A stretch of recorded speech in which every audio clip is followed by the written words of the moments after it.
cutting edge of anomaly research. You are about to experience The Evidence with your host, 3D pioneer and image analyst with Mars X3D, D.W. Gannett. Well, hello there, and welcome to episode number 55 of The Evidence. This is your buddy Dave over at Mars X3D, and I'd like to start this episode with a shout out to a friend I just met today down by the ocean, Lucky Eddie Murphy. You might want to check out his YouTube channel at Edward Victor Murphy. I'll try to remember to put a link down below. Interesting man. I look forward to talking to him a bit more. And a special shout out to Colonel J and all the folks down there in Brazil. We had a terrific Zoom meeting yesterday that Colonel J handled great, translating all of my words into Portuguese, so that was amazing. We looked at a lot of anomalies and answered a lot of questions. Look forward to doing that again. So we've got some interesting things coming up today, some recent finds by Jim West and Terry Burnett, and then two good ones from the archives. So let's dive right into it. We're going to start off with a recent find by my friend Jim West. It's up there on the left, right on the crest of the hill. At first glance, it's tempting to just call this a rock and move on, but you know, there are a number of things which tell me otherwise. To me, it looks like its position right on the crest of the hill has exposed it to blowing sand and wind, and that's gradually worn away the layers of fossilized mud that's all around it. Now you'll notice that the overall shape is a rectangular cube filled with what looks like tubing on the right side. Inside the right-angled perimeter of the end, we see more tubing, more right angles, and what could be a couple of knobs and at least one circular depression on the lower left. I'd still be willing to simply dismiss this as some interesting erosion, except for something that catches the eye. Going down the left side in a neat line are several lighter pieces. That first one almost looks like a tube, doesn't it? More importantly, their albedo is entirely different from the rest of the piece, and they give the impression that they might even be made of metal.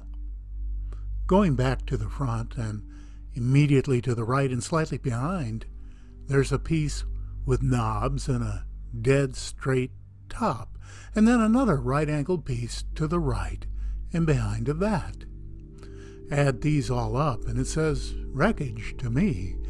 Whether it's the remains of a machine or something else, there are just too many non-fractals present to toss this off as a rock.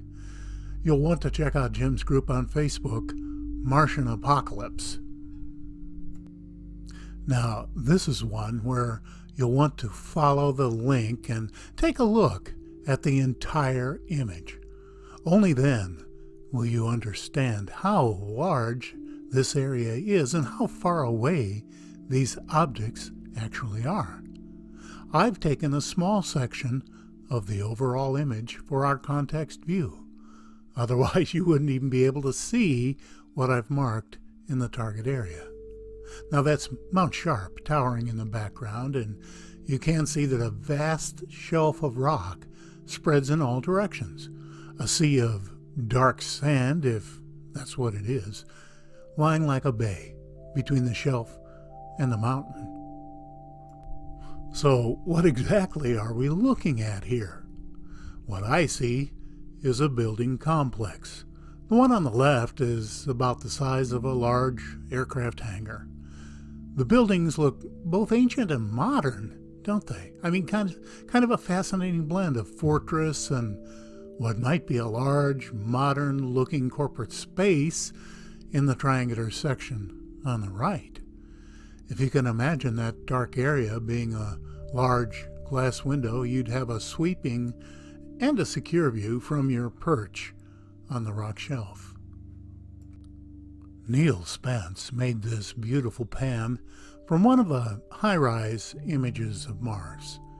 If you're not already familiar with HiRISE, it's a Mars orbital imaging platform, and its name stands for High Resolution Imaging Science Experiment. We're interested in the angular area on the left side of the image, which was first pointed out by Terry Burnett. And once again, Murphy strikes, putting the one area we're interested in smack on the edge of the picture. As we zoom in, you can clearly see how sharply angular the entire formation is. I asked Neil if this was an artifact of image processing, but he was never able to get back to me with that information, so I'm treating it as if it was all a natural part of the image until I get a word to the contrary. If this is legitimate and not just a result of pixel stretching, well, you can see for yourself that it is a most unusual area. I mean, look at the earth berms, if that's what they are.